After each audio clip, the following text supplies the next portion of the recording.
حبايبي الحلوين اللي بيسمعوا كلام بابا وماما، هنحكي حدوتة صغيرة قبل النوم. حدوتة النهاردة شيقة وممتعة، اسمها سر الجزيرة الغامضة. في مكان بعيد في المحيط الهادي في جزيرة صغيرة اسمها جزيرة الأحلام. محدش اتجرأ قبل كده إن هو يقرب منها، علشان كانوا بيقولوا إن الجزيرة مسحورة. بالليل الأشجار كانت بتلف حوالين بعض وبتعمل شكل مخيف، والطيور كانت بتصدر أصوات مخيفة جدا بالليل. وكان بيعيش في الجزيرة دي ولد صغير اسمه تيم، كان بيعيش مع جدته العجوزة.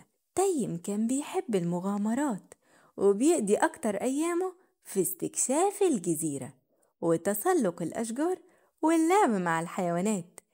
تيم كان بيحس دايما إن في سر غامض جوه الجزيرة دي، وكان مصمم على إن هو يكتشفه.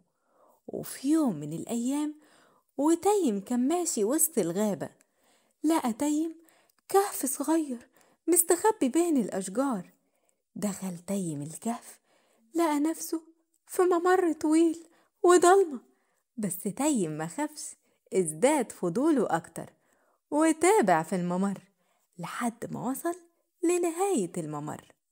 فلقى نفسه في أوضة كبيرة جدا، وكانت الجدران مرسوم عليها رسومات غريبة وأشكال مش مفهومة.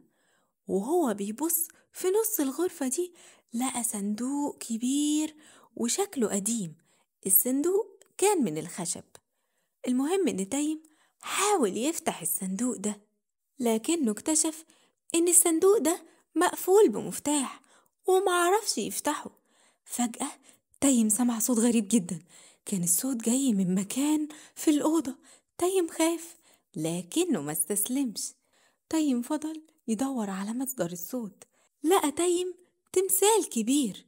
المهم إن هو بيبص جوه التمثال ده لقى مفتاح، المفتاح اللي بيدور عليه. فتيم أخد المفتاح وفتح الصندوق، فلقى في الصندوق خريطة قديمة وفي أدوات غريبة. تيم بص للخريطة فعرف إن هي خريطة الجزيرة، بس كانت مختلفة. وتيم بيبص جوه الصندوق لقى علبة كبيرة جدا وفيها دهب.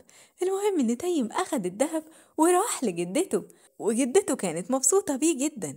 المغامرة يا أصحابي بتساعدنا على اكتشاف العالم وتجربة أشياء جميلة جدا وممتعة، والفضول بيدفعنا للتعلم واستكشاف الحقائق.